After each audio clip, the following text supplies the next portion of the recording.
La vérité, c'est que plus tu les poursuis, plus ils s'éloignent. Mais le jour où tu arrêtes, ils reviennent. Reste bien jusqu'au bout. Je vais t'expliquer comment transformer ce silence en aimant irrésistible.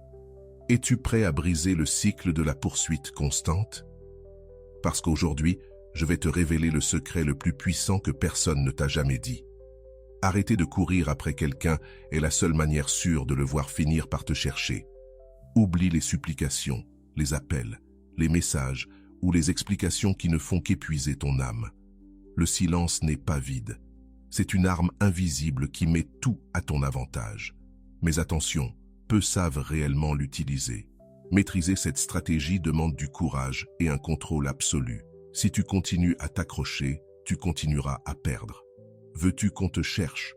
Alors prépare-toi à comprendre pourquoi le silence est ton meilleur allié et comment le transformer en un aimant qui attire sans effort.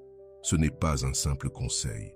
C'est la clé pour reprendre ton pouvoir et faire en sorte qu'on te regrette vraiment. Avant de commencer, prends un instant pour écrire en commentaire « Dès aujourd'hui, je choisis mon pouvoir ».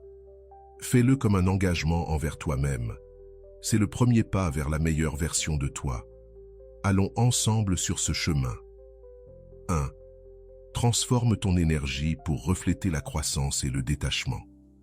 Quand tu changes, même sans dire un mot, tout change autour de toi. L'énergie que tu émets quand tu es blessé, dans le besoin ou prisonnier du passé, a une odeur émotionnelle que l'autre personne perçoit, même à distance. Mais lorsque tu décides de rompre ce schéma, que tu respires différemment, que tu vis différemment, quelque chose d'invisible en toi se reconfigure et ce changement se voit. Pas parce que tu parles, pas parce que tu publies des messages indirects ou que tu fais semblant. Non, ça se voit parce que ta vibration ne supplie plus, ne s'accroche plus, n'implore plus.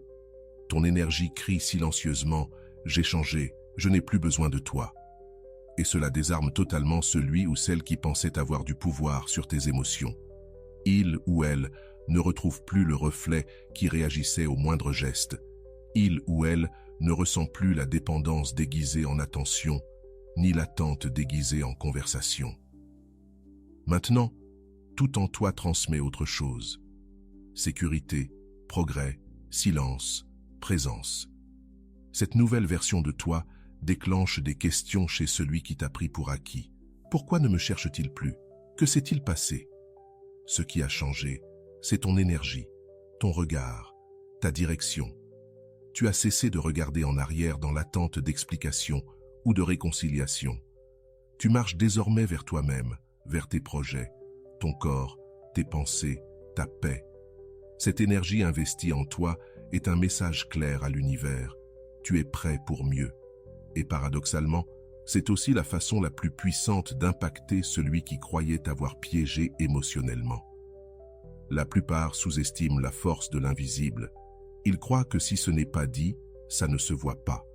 Pourtant, l'énergie n'a pas besoin de mots. La psychologie humaine perçoit le changement émotionnel même à travers le silence. Lorsque tu bouges depuis un véritable détachement, que tu acceptes de ne plus avoir besoin de cette connexion pour te sentir complet, l'autre le ressent et ne comprend pas. Et ce qu'on ne comprend pas, on le cherche. Mais ce n'est plus ton attention qu'il recherche. C'est cette énergie qu'il prenait pour acquise et qui désormais t'appartient. Ce n'est pas une question de feindre le bien-être, ni de simuler la froideur, encore moins d'utiliser le silence comme manipulation. C'est un changement profond, réel. Mieux dormir, mieux manger, penser différemment, t'entourer de nouveautés, quitter les habitudes qui t'enfermaient dans des pensées circulaires.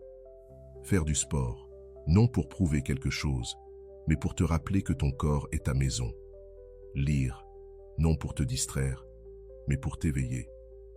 Rester en silence, non pour punir, mais pour guérir. Tout ce que tu fais pour toi envoie un signal à ton âme et se reflète dans le monde extérieur.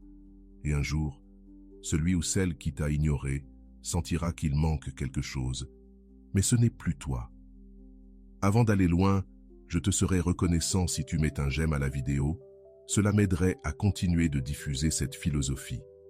Si tu n'es pas encore abonné, je te recommande de t'abonner et d'activer la cloche pour ne manquer aucune vidéo. 2. Reconstruis-toi dans le silence pour une transformation profonde. Quand tu choisis le silence comme réponse, beaucoup pensent que tu es brisé, que tu as perdu. Ils ne voient pas que dans cette apparente pause, tu es en train de bâtir quelque chose qu'ils ne découvriront que trop tard. Dans le silence, on guérit des blessures que les mots ne peuvent atteindre. On reprogramme ses pensées, on reconstruit son estime, on rallume une flamme qui n'a plus besoin d'approbation ni de vengeance. Elle veut juste grandir, sans témoin. C'est l'art véritable de la transformation. Personne ne le voit venir. Ceux qui t'ont sous-estimé se retrouvent un jour face à une version de toi qui ne correspond plus à leurs souvenirs. Cette reconstruction silencieuse ne cherche pas à impressionner, mais à te libérer. Tu ne réagis plus, tu n'attends plus rien. Tu es occupé à devenir plus fort, plus sage, plus serein. Ce changement n'est pas motivé par l'orgueil, mais par l'amour-propre. Et ce genre de changement ne fait pas de bruit. Il a de l'impact. La plupart veulent de montrer leur progression, chercher la validation extérieure. Pas toi. Tu as décidé que ta croissance ne serait pas un spectacle, mais une révolution silencieuse. Et c'est là la plus grande revanche. Car rien ne fait plus mal à celui qui voulait te voir faible que de te voir avancer, sourire, briller, sans un mot. Oui, le silence peut être inconfortable. Il t'oblige à affronter tes blessures, à revoir tes erreurs, à briser tes dépendances. Mais il te donne aussi les armes pour les changer, te façonner et te purifier. Et quand tu en sors, tu n'es plus le même, plus ferme, plus centré, plus clair. Un jour, sans t'y attendre, ils te chercheront à nouveau. Mais ils ne retrouveront plus la même personne. Ils verront quelqu'un qui se connaît, se respecte, se suffit. Cette image parlera d'elle-même. Tout ce qui pensait être ta défaite se révélera être ta préparation. 3. Disparaît complètement pour créer un impact émotionnel puissant. Quand tu t'éloignes sans prévenir, sans donner d'explication, sans drame, quelque chose se brise en l'autre. Ce n'est pas de la colère ni de l'indifférence, c'est de la confusion. L'âme humaine croit que ce qui a été présent une fois le sera toujours. Mais lorsque cette présence devient un écho, un silence qui fait mal, un vide là où il y avait de la lumière, l'impact est inévitable. Ton absence parle plus fort que toutes les paroles que tu aurais pu dire. Tu n'es plus là. Tu n'opines plus. Tu n'expliques plus. Tu ne réclames plus. Tu disparais. Et cette disparition devient un miroir dans lequel l'autre se retrouve face à sa propre perte. Cruel est le moment où l'autre se retrouve face à lui-même, sans toi. Le stoïcisme enseigne que lorsque tu renonces à vouloir contrôler l'autre et que tu te concentres sur ta propre conduite, ton silence devient un véritable pouvoir. En te retirant complètement, sans laisser la moindre trace, sans offrir la moindre miette émotionnelle, tu brises la dynamique qui maintenait l'autre dans son confort. Il n'y a plus de garantie, plus d'accès. Ce qui était acquis commence à faire mal par son absence. Ce n'est pas de la vengeance, c'est du respect pour toi-même. C'est choisir de ne plus insister là où tu n'es plus valorisé. Et lorsque tu le fais avec fermeté, sans vaciller, sans chercher le moindre signe, quelque chose de puissant se produit. L'autre commence à ressentir le véritable poids de ton absence. Beaucoup croient qu'insister, parler ou expliquer changera quelque chose, mais non. L'esprit humain réagit avec plus d'intensité au contraste, et le plus brutal de tous est le passage de ta lumière chaude à une ombre totale. La disparition est une tempête silencieuse. C'est comme fermer brusquement une porte qui est toujours restée entr'ouverte. Et lorsque cela se produit sans avertissement, sans supplication ni drame, l'autre se retrouve face à son propre reflet, ses erreurs, son orgueil, son ego, son indifférence. Il n'y a plus personne à accuser, seulement l'écho de ce qui fut et le vide de ce qui n'est plus. Disparaître, ce n'est pas fuir. C'est montrer par tes actes que ton énergie n'est pas infinie, que ta présence avait une valeur qui brille désormais encore plus par son absence. Et lorsque cette énergie se retire totalement, l'âme de l'autre entre en état de choc. Plus de messages, plus d'explications, plus de disputes, seulement le silence. Et dans ce silence, chaque souvenir pèse, chaque geste que tu as offert sans être apprécié devient un regret. Le secret, c'est de ne pas reculer, de ne pas envoyer ce message, de ne pas aller voir son profil, de ne pas répondre à une provocation déguisée en curiosité. Disparaître réellement, c'est une discipline. C'est une méditation stoïcienne sous forme d'absence. Ce n'est pas seulement couper le contact, c'est couper le flux énergétique. C'est devenir un mystère, énigme, cette histoire qui n'a jamais été complètement refermée, cette question sans réponse qui commence à ronger de l'intérieur. Et c'est là que la magie opère.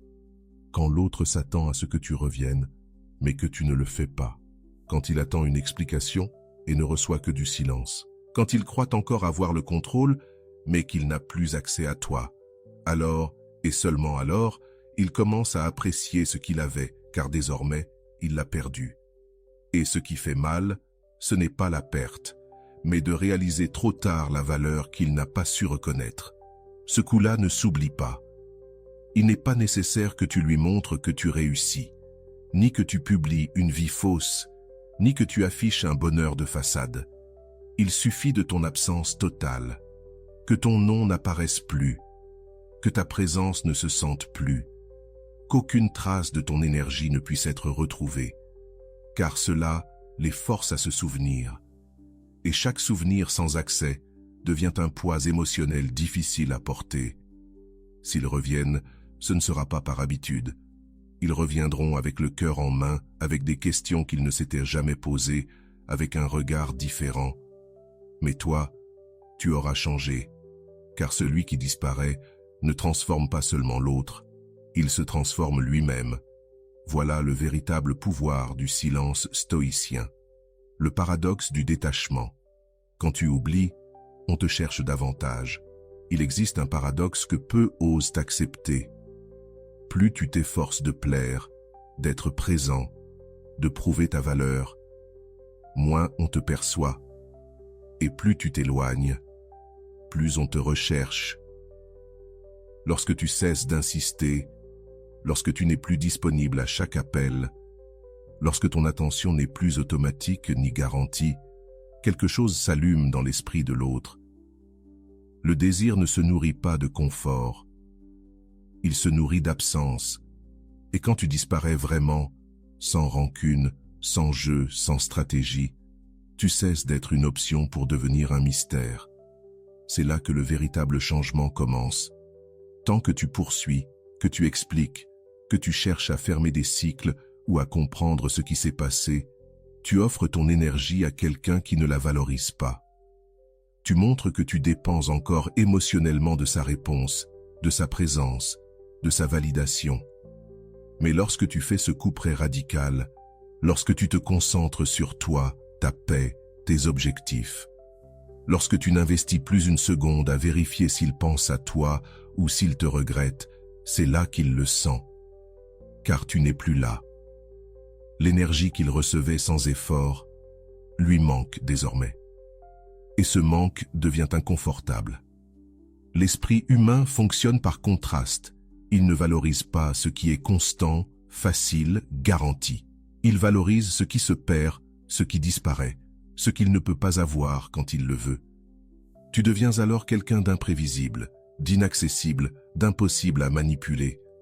Tu ne réagis plus comme avant. Tu n'es plus là pour rassurer son ego en confirmant que tu es toujours disponible. Et c'est à ce moment précis que ce qui semblait être de l'indifférence se transforme en besoin. Le désir naît du vide, pas de la saturation. Il ne s'agit pas de jouer avec l'autre, mais d'arrêter de jouer contre toi-même, de cesser de mendier de l'attention émotionnelle, de comprendre que la plus grande preuve d'amour-propre, c'est de ne plus investir dans quelqu'un qui n'investit pas en toi, et de le faire avec fermeté, calme et concentration, pas par dépit, mais par respect, parce que ton temps est précieux, parce que ton énergie construit, parce que ta présence a un prix. Quand tu commences réellement à te prioriser, sans peur, sans attendre de réaction, le monde le remarque. Et cette personne aussi. Elle commencera à se demander « Pourquoi n'es-tu plus là? Pourquoi n'insistes-tu plus? Pourquoi ne réagis-tu pas? Pourquoi ne reviens-tu pas ?» Et dans ce silence, cette absence, cette imprévisibilité, l'intérêt renaît, pas parce que tu l'as manipulé, mais parce que tu es devenu quelqu'un qui se respecte au point de ne plus se donner là où il n'est pas valorisé. Et aujourd'hui, c'est rare, c'est magnétique, c'est irrésistible. Ton attention est une monnaie puissante. Utilise-la avec sagesse, car lorsque tu la distribues sans filtre, tu t'épuises. Mais lorsque tu l'administres avec conscience, tu deviens précieux. Et celui qui t'a perdu, qui croyait que tu serais toujours là, commencera à sentir le vrai poids de ton absence. Ce n'est pas immédiat, ce n'est pas magique, mais c'est inévitable. Personne n'oublie celui qui fut un jour lumière et qui est ensuite devenu silence. Le stoïcisme nous enseigne d'agir avec logique et non avec émotion, de ne pas nous attacher à ce que nous ne contrôlons pas, et que le véritable pouvoir réside dans la maîtrise de soi. Quand tu cesses de leur importer, c'est à ce moment-là qu'ils commencent à te chercher. Pas parce que tu es cruel, mais parce que tu es libre. Ne perds pas ton pouvoir lorsqu'ils reviennent, quand, enfin, ils reviennent. Quand ce message inattendu arrive, cet appel que tu espérais jadis mais qui désormais ne t'empêche plus de dormir, c'est là que commence la véritable épreuve. Car il ne s'agit pas de savoir s'ils reviennent ça, tôt ou tard, ça arrive. L'important, c'est de savoir comment tu réagis. Si, après tout ton processus de croissance, de détachement, de guérison, tu redonnes ton énergie aussi facilement qu'avant, tu n'as rien appris. Et eux non plus. Ils ne reviendront pas parce qu'ils te valorisent, mais parce qu'ils ressentent ton absence. Et ça, ce n'est pas suffisant. Celui qui revient doit prouver par ses actes qu'il a changé. Et toi, tu dois être prêt à l'exiger, avec calme, clarté et sans peur. Ne réponds pas impulsivement. Ne laisse pas l'émotion t'aveugler. Ne retombe pas dans l'erreur de confondre nostalgie et véritable connexion. Ton pouvoir ne réside pas dans une réponse rapide, ni dans la preuve que tu ressens encore quelque chose. Ton pouvoir est dans ta pause, dans ton silence stratégique, dans cette nouvelle sérénité que tu as construite en te perdant en toi-même et en t'y retrouvant. Car s'ils t'ont quitté lorsque tu étais disponible, constant, émotionnellement dévoué, ils doivent comprendre que cette version de toi n'existe plus. Maintenant, il y a des conditions. Maintenant, il y a des limites. Ton amour n'est plus inconditionnel. Il est conscient. Le poids de ton amour-propre est plus fort que n'importe quel souvenir partagé. Le retour de quelqu'un n'est pas toujours une preuve d'amour. Parfois, c'est juste une réaction au vide. Parfois, c'est une tentative de reprendre le contrôle. D'autres fois, ce n'est que de la curiosité. C'est pourquoi tu ne dois pas te laisser séduire par le premier geste, la première excuse ou le premier « j'ai pensé à toi ». Les mots pèsent peu quand, auparavant, ta présence a été ignorée. Ce qui compte, c'est ce qu'ils sont prêts à faire concrètement. Quelles actions montrent qu'ils reconnaissent le mal causé, qu'ils comprennent ta valeur et qu'ils sont prêts à regagner le droit d'être près de toi. Il ne s'agit pas de vengeance, mais de dignité. Il s'agit de ne pas revivre la même douleur en espérant des résultats différents. Si tu as déjà guéri, si tu t'es reconstruit intérieurement, ne mets pas tout cela en danger pour une émotion passagère. Respire, observe. Laisse le temps te montrer si leur retour est sincère ou s'il n'est que du bruit. Car celui qui veut vraiment rester ne s'offusquera pas si tu ne lui ouvres pas la porte immédiatement. Aujourd'hui, il y a des barrières, il y a un prix à payer. Et si cette personne est prête à payer ce prix avec engagement, cohérence et sincérité, alors et seulement alors, tu peux envisager d'ouvrir à nouveau. Pas avant. Et si, en posant tes limites, elle s'éloigne encore, laisse-la partir. Car tu n'auras rien perdu de précieux. Tu t'auras sauvé d'un cycle répétitif. Désormais, tu sais reconnaître les signes. Tu sais que celui qui t'aime vraiment ne te met pas en doute. ne te donne pas des miettes, ne joue pas avec ton processus. Il te regarde avec respect, avec patience, avec une intention claire. Et toi, depuis ta sérénité, tu peux décider si ce retour t'élève ou t'affaiblit, plus par désir, mais avec conscience. Le stoïcisme enseigne que tu ne dois pas laisser l'enthousiasme ou la douleur guider tes décisions. Ta stabilité émotionnelle doit rester entre tes mains, non dépendante des réactions des autres. C'est pourquoi, lorsque quelqu'un revient, ta meilleure réponse est le calme, non pas par froideur, mais par sagesse, parce que tu sais que ta paix vaut plus qu'une réconciliation mal construite. Laisse le silence les confronter à leur réalité. Quand tu te retires sans bruit, sans explication, sans adieu, tu ne laisses pas juste un vide, tu tends un miroir, un reflet silencieux de leurs choix, de leurs erreurs, de tout ce qu'ils ont ignoré quand ils t'avaient encore. Et le plus fort, c'est que tu n'as rien à dire. Pas de longs messages, pas de besoin de fermer des cycles en parlant, pas de justification. Tu n'as qu'à rester ferme dans ton silence, car ce silence devient une confrontation directe entre eux et leur conscience. La plupart ne sont pas prêts à cela. Ils se sont habitués à t'avoir disponible, à ta présence constante, à ton énergie qui résout les problèmes, qui explique ce qui n'a pas été compris, qui justifie ce qui n'a pas été apprécié. Mais quand tu n'es plus là, tout change. Soudain, il n'y a plus personne à blâmer, plus personne à ignorer, plus personne à manipuler. Il ne reste que l'écho du silence. Et cet écho fait mal, parce qu'il ne répond pas, ne console pas, n'explique pas. Il montre dans sa vérité crue tout ce que cette personne a fait ou n'a pas fait.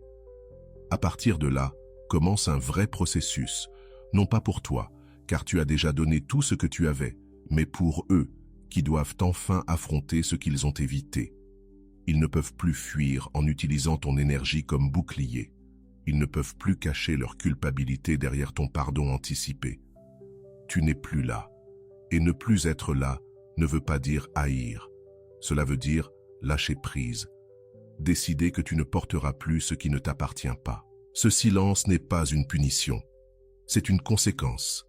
C'est le résultat naturel d'avoir été présent, d'avoir offert le dialogue et la compréhension, et d'avoir été ignoré. C'est ce qui arrive quand quelqu'un joue avec ta disponibilité jusqu'à la perdre. Et quand il la perd, il le ressent, non en mots, mais en vide. Car ce que tu remplissais par ton attention, ta tendresse, ton soutien, ou même tes disputes, n'est plus là. Et ce silence a une mémoire émotionnelle qui ne ment pas. Quand tu reviens au silence, ce que tu déclenches chez l'autre, ce n'est pas juste de la nostalgie, c'est de la culpabilité, de la confusion, de l'anxiété. Ils ne comprennent pas comment quelqu'un qui a toujours été là ne répond plus, ne réagit plus, ne cherche plus. Et ce manque-là ne se comble pas avec une autre personne, ni avec des distractions, ni avec des excuses. Il reste à la place exacte où tu étais. La clé, c'est de ne pas rompre ce processus. Car si tu le fais, si tu cèdes, si tu cherches à clore en suivant ton impulsion émotionnelle, tu leur enlèves l'opportunité de se regarder en face. Ils ne sont pas prêts à te voir fort si tu reviens faible. Ils ne sont pas prêts à te reconnaître si tu reviens chercher leur validation. Ne romps pas le silence. Ne le transforme pas en stratégie. Fais-en ton bouclier, ton espace, ta déclaration silencieuse d'amour-propre. Et laisse le temps faire son œuvre, le pouvoir du silence et du mystère.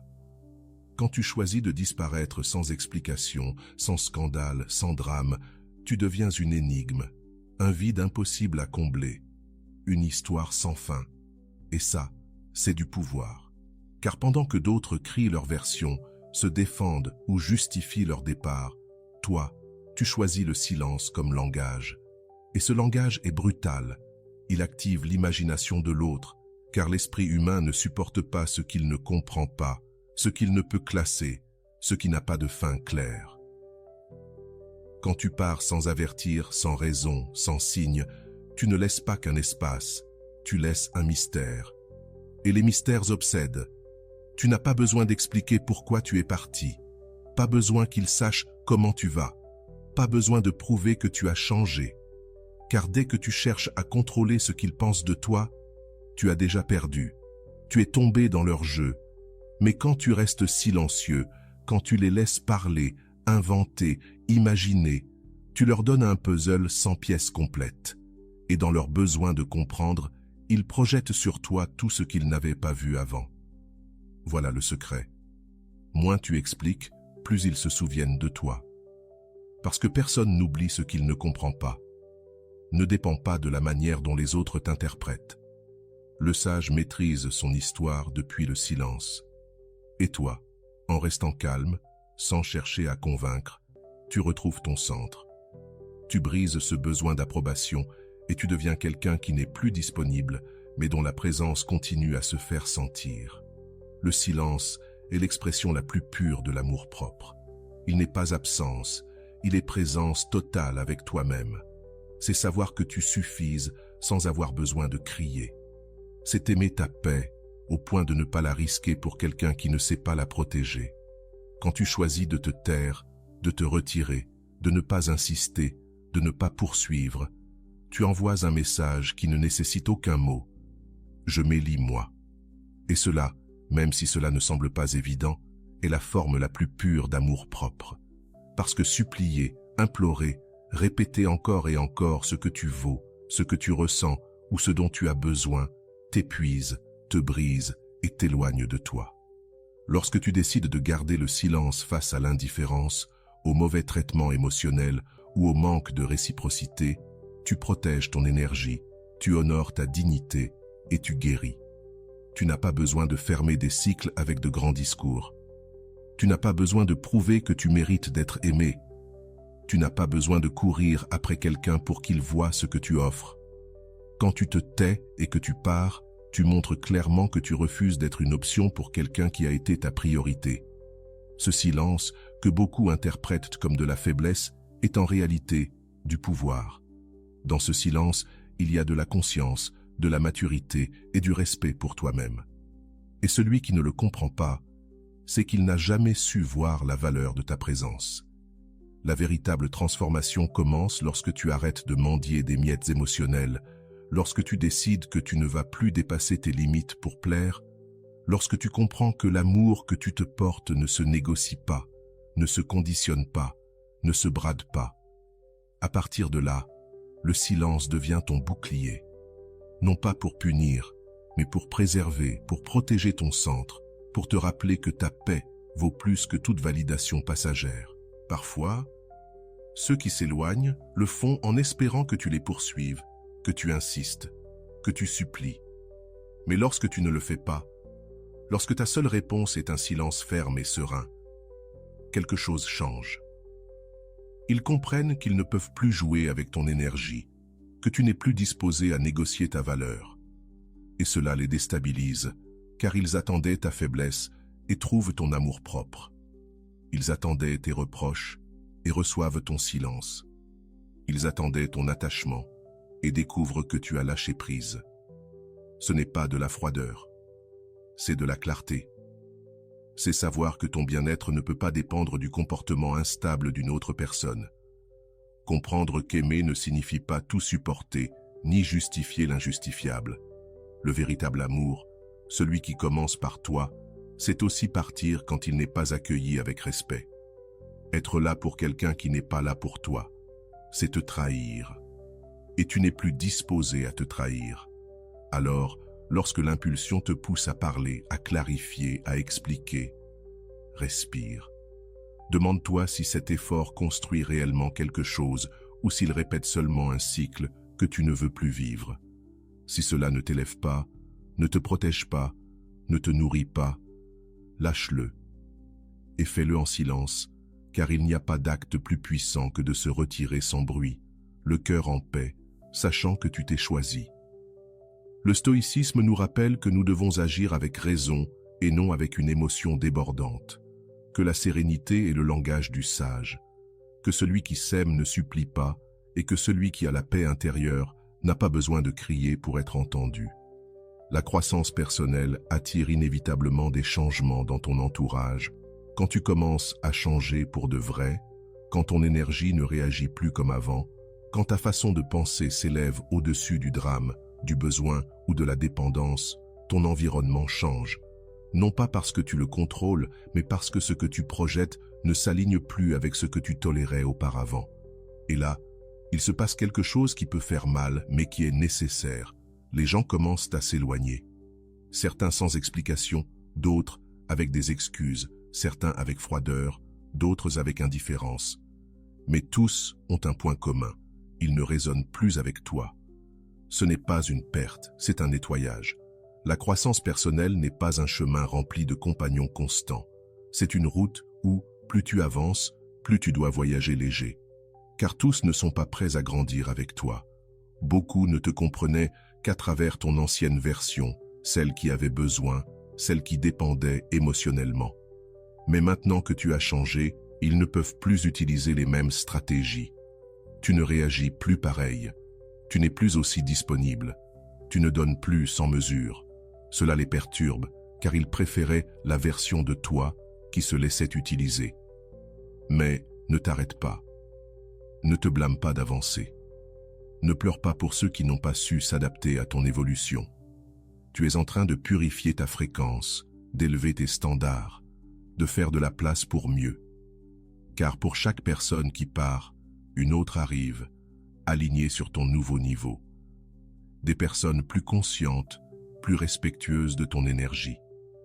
Des personnes qui ne t'éteignent pas, mais qui te renforcent, qui ne t'absorbent pas, mais t'inspirent. Souvent, nous nous accrochons à ce qui n'a plus de sens, simplement par habitude. Mais la croissance t'apprend à lâcher prise sans amertume, à comprendre que tous les liens ne sont pas éternels et que certains étaient seulement là pour t'accompagner sur un bout du chemin, pas pour toute ton évolution. En lâchant, tu réalises que rien ne meurt vraiment. Tout se transforme. Les relations qui résistent à ton changement sont des relations authentiques. Celles qui se brisent avec ta nouvelle version étaient fragiles dès le départ. Ton énergie dit tout. Quand tu grandis, cela se voit dans ta façon de parler, de choisir, de bouger. Tu n'es plus disponible pour des conversations vides. Tu ne t'épuises plus à justifier ta valeur. Tu ne cherches plus à t'intégrer là où l'on ne te respecte pas. Tu deviens plus sélectif, plus silencieux, plus profond. Et cela génère deux réactions. Le rejet de ceux qui veulent te garder tel que tu étais et l'attraction de ceux qui vibrent déjà à l'endroit où tu arrives. C'est ainsi que ton entourage se transforme, sans que tu aies besoin de forcer quoi que ce soit. Simplement en grandissant. Car quand tu changes, tout change. Ce que tu tolérais avant ne trouve plus sa place dans ta nouvelle identité. Ce que tu faisais avant, tu le nommes ou tu le laisses derrière toi. Et peu à peu, tu te construis un environnement où tu n'as pas besoin de te déguiser, où tu peux être toi-même, où ta paix n'est pas interrompue par le besoin de plaire. Ne sois pas surpris que, dans ce processus, tu perdes des gens. C'est le prix de l'évolution. Celui qui décide de grandir doit accepter que certaines séparations fassent mal. Mais au final, toutes ces pertes t'enseignent à vivre plus libre et plus aligné avec qui tu es vraiment. Ce qui est vrai ne disparaît pas lorsque tu t'améliores. Au contraire, cela reste et grandit avec toi. Le stoïcisme nous rappelle que nous ne devons pas résister aux changements inévitables, mais les accepter avec sagesse. La transformation personnelle entraîne naturellement une reconfiguration de notre environnement, car le sage sait que ce qui ne contribue pas à son bien-être doit partir, et que la paix intérieure n'est pas négociable. La vérité, c'est que l'indifférence est l'énergie la plus puissante que tu puisses émettre. Rien ne désarme plus quelqu'un qui a tenté de te manipuler que ton indifférence. Pas ta colère, pas tes larmes, pas tes explications, mais ton silence serein, ton regard neutre, ton énergie calme. L'indifférence n'est pas de la froideur, c'est de la force émotionnelle. C'est le résultat d'un affrontement avec la douleur, d'une guérison profonde de tes blessures et de la décision ferme de ne plus offrir tes réactions à ceux qui ne les méritent pas.